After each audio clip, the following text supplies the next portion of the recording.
Sony PlayStation, una de las consolas de videojuegos más revolucionarias de la historia. Con más de 100 millones de unidades vendidas en todo el mundo, logró consagrarse y entrar en la casa de miles y miles de chicos y chicas. En esa máquina jugábamos a títulos como el Final Fantasy VII, Resident Evil, Gran Turismo, Silent Hill, Tomb Raider, Winning Eleven y muchísimos juegos más. Esta consola, sin lugar a dudas, se volvió un ícono de su generación.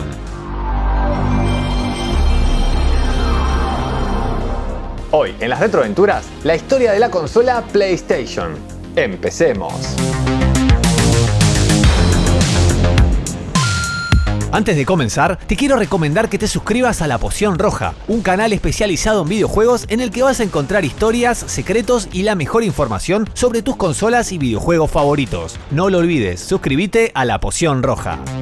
A principios de los años 90, el mercado de los videojuegos estaba dominado por empresas como Nintendo y Sega. Todo daba a entender que no había mucho lugar para nuevos competidores. Sin embargo, con la aparición de la PlayStation, la historia cambió para siempre. Pero para llegar a ese momento, tenemos que empezar por el principio. A finales de los años 70, Sony fue uno de los principales competidores en la guerra de los formatos de video hogareño con el Betamax. Era objetivamente mejor que sus rivales, pero más costoso. El VHS desarrollado por JVC le ganó en pocos años. Fue una batalla perdida y una herida abierta que Sony tardó en sanar. Más allá de ese traspié, en la década del 80 Sony era sin lugar a dudas una de las empresas productoras de artículos tecnológicos más importantes del planeta. Tenía presencia en Japón, su país de origen, y en los grandes mercados del mundo como Europa y obviamente Estados Unidos. Sony's trademark has been registered in over 170 countries and territories throughout the world.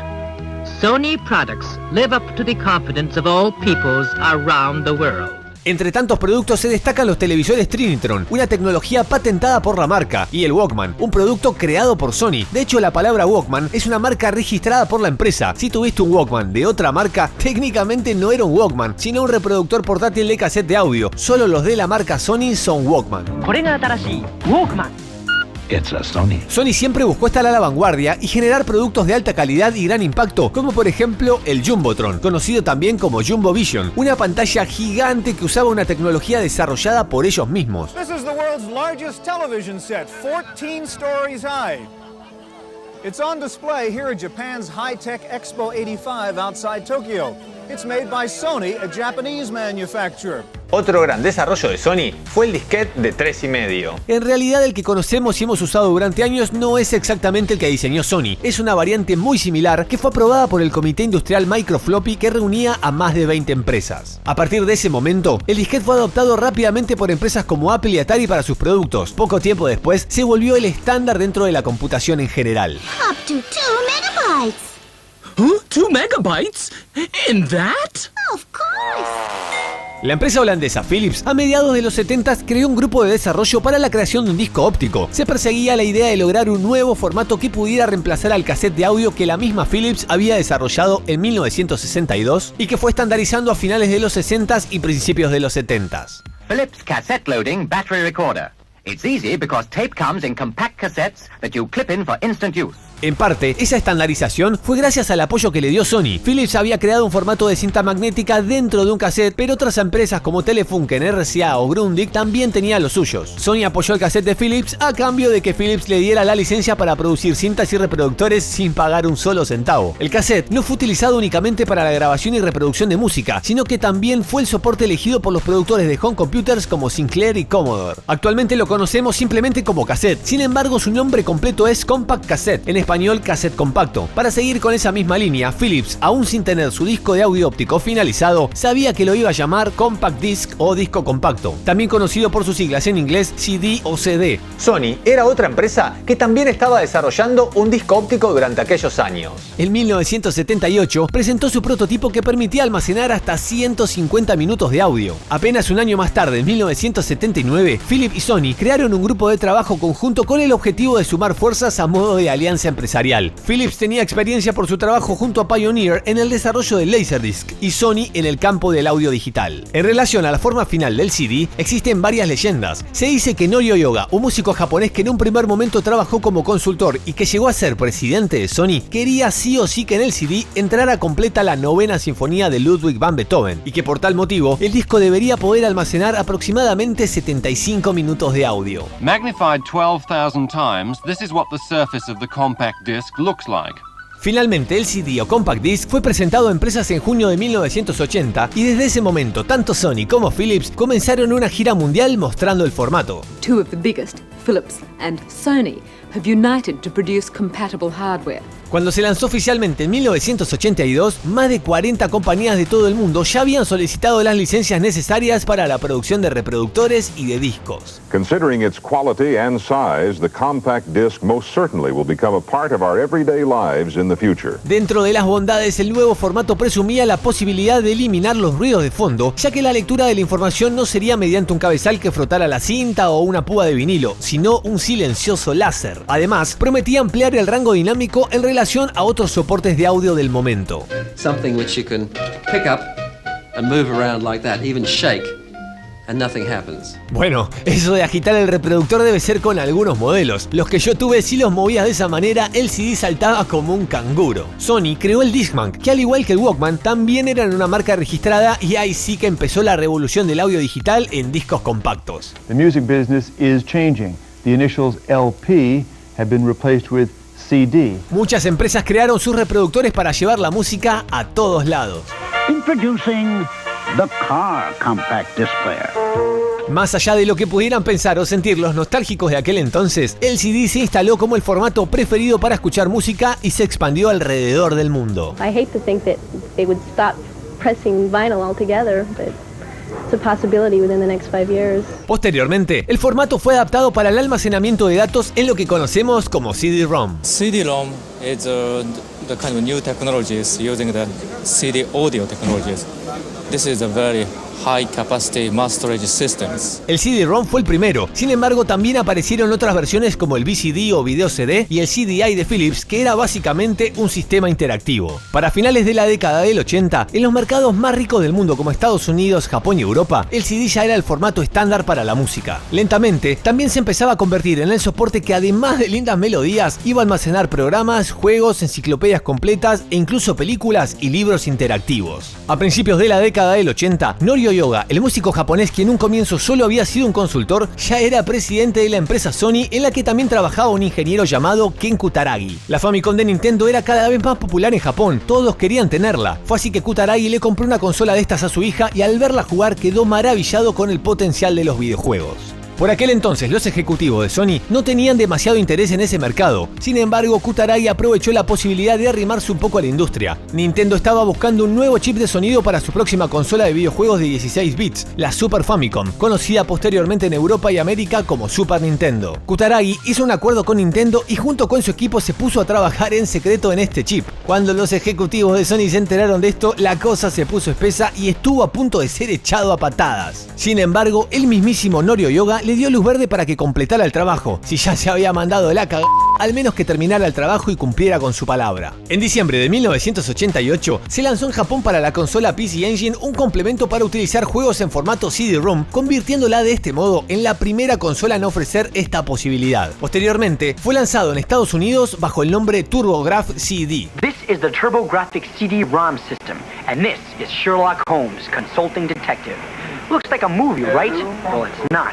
It's a TurboGrafx game. Nintendo no se quiso quedar atrás. En enero de 1989, Hiroshi Yamauchi, presidente de Nintendo, y Norio Yoga, presidente de Sony, se reunieron para firmar un contrato, según el cual Sony crearía un lector de CD-ROM para funcionar con la Super Famicom de Nintendo, consola que sería lanzada 2 años después. Corrieron los rumores y en algunas revistas aparecieron imágenes que empezaban a intentar adivinar cómo iba a ser el producto. Incluso se publicaron imágenes de arte conceptual que ilusionaban a todos los fanáticos. El contrato también le daba a Sony la posibilidad de fabricar una consola compatible con los cartuchos de Super Famicom y con un lector de CD incorporado a la que llamaría PlayStation. Algo parecido a lo que hizo Sharp con la Twin Famicom, una consola de 8 bits licenciada por Nintendo que permitía jugar tanto con cartuchos como con disquetes. Como verán, este tipo de acuerdos y desarrollos no eran nada raros para aquel momento de Nintendo. El prototipo de PlayStation dejaba bien en claro que era un producto de Sony. Tenía la bandeja de CD en el panel frontal y tanto los conectores como los joypads y el slot de cartuchos eran idénticos a los que finalmente conocimos en la Super Famicom, salvo por la leyenda impresa en los controles. Se dice que se crearon 200 unidades de este prototipo para poner a prueba y presentar en eventos. En Estados Unidos, desde 1967, se organiza periódicamente la CES, una feria de tecnología donde las empresas exhiben sus productos y los próximos lanzamientos. Generalmente se hacen 2 al año, una de verano en Chicago y una de invierno en Las Vegas. En junio de 1991, Nintendo tomó una decisión muy particular y la cosa se puso muy pero muy espesa. Unos días antes de que la feria se llevara a cabo, Ken Kutaragi recibió la información de que el trato con Nintendo se había caído y que dicha empresa se había aliado con Philips, el otro co-creador del formato CD. Tremenda traición. Kutaragi visitó a su contraparte de Nintendo, quien le confirmó la noticia, y a pesar de que seguramente tenía ganas de partirle la cara a golpes, la cosa quedó ahí. ¿Por qué Nintendo tomó esta decisión? Nunca lo sabremos,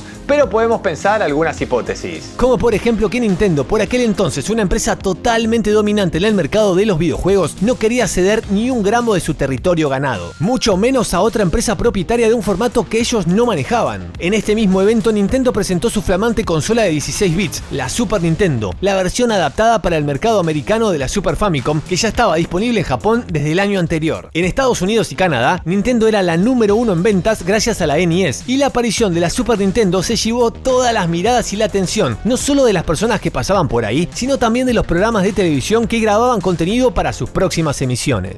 Now you're playing with power, superpower. En relación al acuerdo de Nintendo con Philips, algunos medios se hicieron eco de la noticia unos días antes del evento. Tiempo después, aparecieron unos pocos títulos con personajes originales de Nintendo, como el Hotel Mario y otros de Zelda, pero para la máquina CDI de Philips. What's that? What's that? CDI. What? Compact Disc Interactive. It plays everything from music CDs to educational games. Hasta acá podemos suponer que Nintendo solicitaba a Philips la información necesaria para generar un sistema de CD para su consola Super Famicom. Y a cambio Philips tendría la licencia para generar juegos con personajes famosos de Nintendo. Sin embargo, esto es solo una suposición. Los juegos de Mario y Zelda para la CDI están catalogados como las peores basofias de la historia, realmente olvidables. Las cosas para Kutaragi dentro de Sony no estaban muy bien que digamos. Con mucho viento en contra y una autoconfianza envidiable, Kutaragi propone que Sony haga su propia consola y logre a que Norio Yoga lo apoye. La tarea era difícil, ya no tenían de aliado a la empresa más importante de videojuegos, peor aún, ahora sería su rival. Sony tuvo que ponerse rápidamente a buscar apoyo de distintas empresas desarrolladoras de videojuegos para que apoyaran su proyecto de consola con gráficos 3D, algo que por aquella época todavía sonaba demasiado avanzado, sobre todo para una empresa sin experiencia en videojuegos. En octubre de 1993, Sega lleva a los salones de arcade el primer juego completamente en 3D con gráficos poligonales, el Virtua Fighter.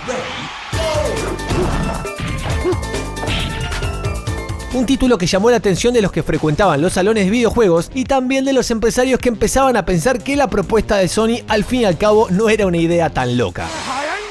Todo esto sumado a que Sony comienza con la demostración de su sistema y ofrece un kit para desarrolladores muy accesible. Además, iba a contar con todas las bondades y posibilidades dadas por el CD. Por ejemplo, mayor capacidad de almacenamiento, algo que resultaba más cómodo para los diseñadores de videojuegos. Un punto más a favor que tenía este nuevo proyecto era que a estas alturas varios de esos desarrolladores de videogames ya estaban hartos de las políticas restrictivas de Nintendo y todas sus condiciones. While Nintendo insists they have done nothing wrong, Frontline has learned of several active federal and state investigations examining evidence that Nintendo has monopolized the video game industry. Entre 1991 y 1992, Sega puso a la venta el Mega CD y el Sega CD para ampliar las posibilidades de la Mega Drive y la Genesis, dándole la chance de usar juegos en ese formato. Sega has jumped on the CD bandwagon with a new Sega CD system that plugs into a Genesis console. Se vendieron más de 2 millones de unidades y metió a Sega en el mundo del disco compacto.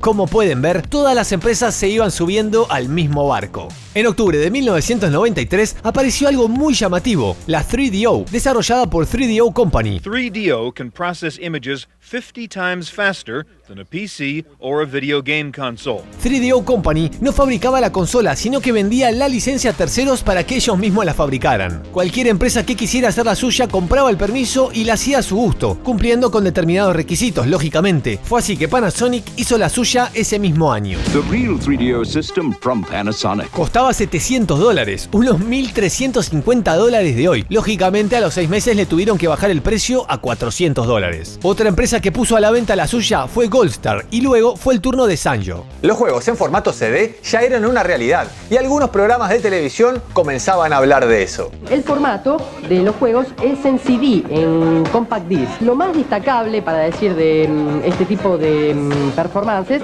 es que el CD almacena una cantidad impresionante de información. Este video todavía no termina, aún queda mucha historia por contar. Si lo estás disfrutando, suscríbete al canal para no perderte los próximos episodios. En distintas regiones del mundo, Nintendo continuaba con la promoción de la Super Nintendo y sus juegos. En 1993 ya empezaba a hablar sobre algo que denominaba la realidad proyectada. Falta mucho tiempo, no sé cuánto, pero falta tiempo para que el equipo de realidad proyectada aparezca y sea masivo. Que sí, que no, que sí, que no. Algunos esperaban el CD de Nintendo, pero en abril de 1993, Action Games publicó la información que Nintendo postergaba nuevamente su CD. Sega tenía entre manos una nueva consola que también funcionaba con estos discos como soporte para los juegos. Sega. La Sega Saturn vio la luz en Japón el 22 de noviembre de 1994, apenas una semana antes de que Sony finalmente lanzara la PlayStation en Japón. Sega Saturn. Sega en Estados Unidos adelantó el lanzamiento de la Saturn justamente por temor a lo que pudiera pasar con la PlayStation de Sony. La Saturn fue anunciada con un precio de lanzamiento de $400, un monto algo elevado en relación a los productos anteriores. La Sony PlayStation fue presentada en la E3 con un discurso categórico. 299. Esto sin dudas era parte de un movimiento estratégico de marketing. Habían humillado a uno de sus rivales, aunque por otro lado, según cuentan algunas fuentes, los ejecutivos de Sony Japón no estaban al tanto de este recorte de precio. The Sony PlayStation. Now see the outstanding technical capabilities of Sony's advanced video game system. La consola se empezó a vender en las tiendas y al mejor estilo de lo que hacía Sega unos años antes, Sony salió a competir contra Nintendo con una campaña de marketing muy agresiva. Hey, plumber boy, mustache man, your worst nightmare has arrived. Pack up your stuff. I got a little surprise for you here. Check it out. What do you think about that? La consola venía con un control que de un modo u otro rompía con los patrones establecidos. En vez de tener botones con letras como los tenía Sega y Nintendo, Sony creó su propio código con el círculo, la cruz, el triángulo y el cuadrado que hoy ya son un clásico. Además, sumaba 2 gatillos, Left 1 y 2 y Right 1 y 2. Si bien el primer control solo tenía un simple pad de 4 direcciones, el Dual Analog Controller de 1997 proponía algo diferente. Tenía 2 thumbsticks o joysticks de pulgar. Un año después llegó el DualShock Controller con el sistema de vibración. Porque ahora PlayStation viene con DualShock. El mando que vibra. Además de todos estos, se lanzaron joysticks tipo arcade y controles mucho más específicos. También hubo un mouse, un multitap para conectar más de 2 controles y el Dual Analog Fly Stick, que era toda una excentricidad. La consola también incorporó tarjetas de memoria, algo que resultaba muy útil. So remember, do not underestimate the power of PlayStation. ¿Y Nintendo? ¿Qué pasó con la consola que iba a sacar? Eso mismo se preguntaba Gabriela Roife en Power Games. Ahí me quedó una duda. Sí, decime. ¿Cómo van a ser los interactivos de Nintendo? Bueno, Nintendo esperó porque va a salir al mercado con una cosa espectacular. Todavía no salió, está esperando, están preparando una sorpresa inigualable. Se vienen con todo, con razón, no había nada con esto. Bueno, entonces vamos a esperar. ¿Se acuerdan de ese nuevo sistema que Nintendo venía prometiendo? Era nada más y nada menos que la Nintendo 64. Nintendo 64, fruto de la unión de Silicon Graphics y Nintendo para conseguir una consola que dobla en potencia y triplica en velocidad a las actuales 32 bits. Silicon Graphics fue una empresa fabricante de hardware y software para la creación de gráficos en 3D. Gracias a ellos fueron posibles los efectos de Terminator 2, Jurassic Park, La Máscara y otra gran cantidad de películas. Con esta nueva consola, Nintendo salió al contraataque utilizando toda su estructura de marketing, principalmente los programas de televisión. ¿Cuál creen ustedes que fue el producto que fue nominado para ser el mejor? Ay, Marco, hijo, ¿cómo se te ocurre preguntar eso? Pues el Nintendo 64, chavos. La Nintendo 64 en una primera etapa se vendió como pan caliente. Just look what happened in Japan. The day N64 hit the market, customers lined up for hours waiting to get one. Nintendo sold 300,000 machines that first day. Con la Nintendo 64 como una amenaza concreta, tanto Sony como Sega aplicaron una técnica de marketing clásica. Sony were also responsible for one of the biggest bits of news of the show. They've decided to drop the price of the PlayStation by a whole third, and right next door, Sega did exactly the same thing with the Saturn, dropping the price by the same amount. Para 1996 ya teníamos en el mercado a los tres grandes competidores. Por un lado, Sony PlayStation, que no paraba de sorprender. También estaba Sega con su Saturn, que vendía cada vez menos, y finalmente Nintendo 64, que, a diferencia de sus rivales, decidió continuar usando cartuchos en vez de CD para evitar la piratería. La consola de Nintendo fue lanzada con un catálogo de juegos increíblemente pequeño.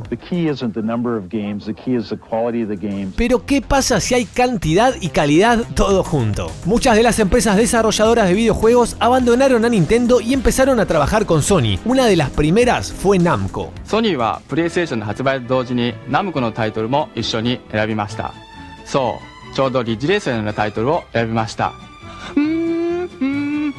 Además del Ridge Racer, esta misma empresa nos trajo uno de los juegos de pelea más interesantes de ese momento, el Tekken. ナムコにはテッケンと呼ばれるもう一つ新しいファイティングゲームがあるんです。そう。Como si esto fuera poco, se sumaron otros gigantes de la talla de Capcom con sus grandes franquicias como Street Fighter. Había juegos para tirar al techo y muchos eran excelentes, como el Marvel vs. Capcom y el inolvidable Mega Man, conocido en Japón con su nombre original Rockman.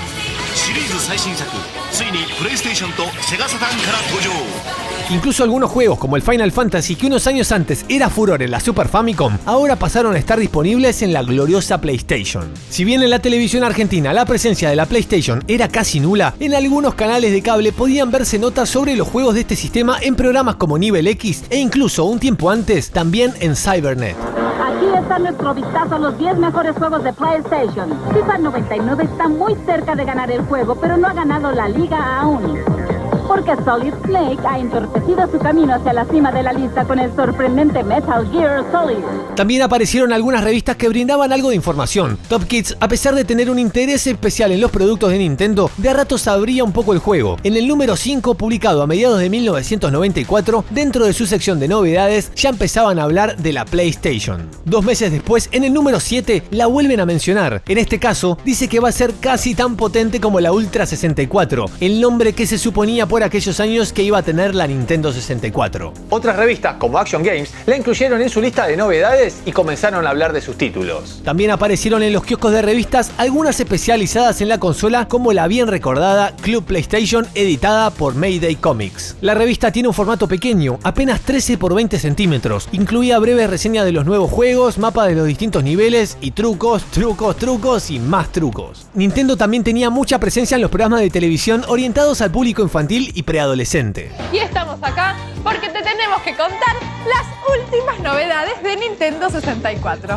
Se llama International Superstar Soccer. Es un juego de fútbol y vamos a ver la demostración. ¡Gol! ¡Gol de Argentina! ¡Gol! Sí, muy lindo el International Superstar Soccer de Nintendo 64, pero amigos, la PlayStation tenía el Winning Eleven de Konami, conocido en Europa como Pro Evolution Soccer. Y con eso, en los países como el nuestro, donde el fútbol es más importante que la vida misma, la consola de Sony empezaba a ganar por goleada. Al igual que en otros países de Centro y Sudamérica, la consola más popular no es la más poderosa ni la que mejor marketing aplica, sino que simplemente gana la que ofrece involuntariamente un mercado de piratería más accesible. En Argentina, el Family Game se hizo popular porque llegaban los clones de Taiwán por una fracción del precio de la consola original. La Sega Genesis le ganó a la Super Nintendo porque había todo un mercado gigante de consolas y juegos pirata. Lo mismo pasó con la PlayStation. En las tiendas donde podías comprar la consola original, el mismo vendedor ya te invitaba a hacer la manganeta de chipearla o flashearla para que pudiera leer los discos copiados. Este simple detalle ayudó a que la consola se convirtiera en la favorita de una generación de chicos tercermundistas. Es que claro, un juego de Nintendo 64 original tenía un valor base de $60 y los juegos copiados de PlayStation se vendían por tan solo 10. Quizás podías encontrar promociones de 3 o 4 juegos por $20. Es cierto, el juego copiado no traía ni manual ni nada, tenías que cabalgar a pelo, pero por lo que pagabas un juego de Nintendo 64 te podías llevar 6 para la PlayStation. Algunas personas en su momento se dejaron llevar por la publicidad y gracias a un esfuerzo de sus padres y al 1-1 menemista, lograron que le regalaran la colorida Nintendo 64, pero por el alto precio de los juegos quedaron destinados a tener solo 2 o 3 títulos en su colección. Es como recibir de regalo una Ferrari Testarossa y no poder tener dinero para ponerle combustible. Veamos un caso particular, el bien recordado Pokémon Stadium. ¿Y ya se sabe más o menos con qué precio va a salir este juego? Sí, entre 160 y 170 pesos. Entre 160 y 170 dólares, equivalentes a 300 dólares de hoy en día. Un juego muy costoso. Es cierto que el precio incluía el Transfer Pack, que te daba la posibilidad de conectarlo a tu joystick, insertar tus juegos de Game Boy de Pokémon y transferir toda la información a tu partida. Pero aún así, era una propuesta muy alejada para las posibilidades económicas de la mayoría en nuestros países. En Estados Unidos era más accesible, pero entre ambas consolas también había diferencias de precio, principalmente porque el costo de fabricar un cartucho es mucho más alto que el de un CD. Para las navidades de 1996, la juguetería Toys R Us, una de las más famosas del país norteamericano, vendía la Nintendo 64 a 199 dólares y el juego Super Mario 64 por 59.99. La PlayStation también tenía un costo de 199 dólares, pero los juegos originales estaban entre 43 y 48. Eran incluso más accesibles que algunos de Sega Genesis, es decir, los de una generación de consolas anterior. A la hora de decidir por una consola o la otra, había otro detalle interesante. En este tipo de artefactos puedes escuchar tus compactos, tus discos de música habituales, los que escuchás siempre, los pones, son compatibles con este tipo de artefactos también. Todo adolescente quería tener un equipo de música con CD y una consola de videojuegos, con lo cual, aunque parezca un detalle menor, esta característica era un gran punto a favor de PlayStation. El catálogo de juegos fue otra de las razones por la cual Sony vendió el triple de consolas que Nintendo. La Nintendo 64 no superaba los 400 títulos, cuando para la PlayStation se estiman que existen más de 7000 juegos, una diferencia abismal. Entre esos se destacan algunos videojuegos maravillosos como el Crash Bandicoot. While Sony were proudly showing their new character Crash Bandicoot. Could this strange creature be the new Sonic or Mario? Well, although the game looks pretty good, we'll just have to wait and see. También estaba el Tomb Raider, Resident Evil, Metal Gear Solid y el Silent Hill. Llegó la hora de algo tenebroso con Silent Hill en el PlayStation. Y obviamente el Gran Turismo, que llegó a vender más de 10 millones de unidades, convirtiéndose en el título más vendido para la PlayStation 1. A finales de los 90s, el programa de televisión argentino Nivel X, especializado en tecnología y videojuegos, organizaba torneos de Daytona USA en los cuales como primer premio podías llevarte esa consola tan deseada. Y Martín que se lleva la PlayStation. En la temporada anterior, jugué de a 2 al Zero Tolerance, interconectando dos consolas Sega Genesis y Mega Drive por el puerto de joystick. Una experiencia maravillosa. La PlayStation también tuvo un cable que permitía algo similar, el Link Cable. Utilizando este cable, se podían interconectar dos consolas para jugar a la vez de a dos participantes, pero cada uno con su máquina y su televisor. Nada de andar dividiendo la pantalla, cada uno con su televisor en full screen. Llegó a haber más de 30 juegos que permitían esta función, entre los que podemos destacar el Wipeout, el Duke Nukem Total Meltdown y el Doom. La única limitación es que esta prestación era solo posible usando el primer modelo de PlayStation.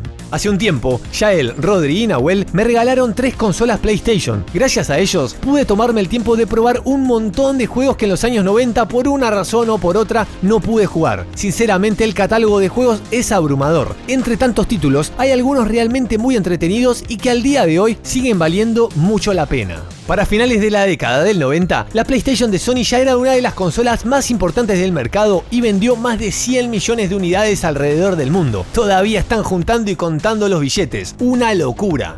En el año 2000, Sony puso a la venta una segunda edición rediseñada con un tamaño más pequeño y un precio más económico que le dio un último estirón, sobre todo en países como el nuestro, donde los productos siempre llegaban un poco más tarde. Un amplio catálogo de juegos, un precio competitivo y un hardware de buen nivel lograron generar todo un nuevo grupo de fieles seguidores que sin duda harían cola en la entrada de las tiendas para comprar la nueva consola que Sony lanzaría en el año 2000, la PlayStation 2. Pero eso, amigos, ya es otra historia.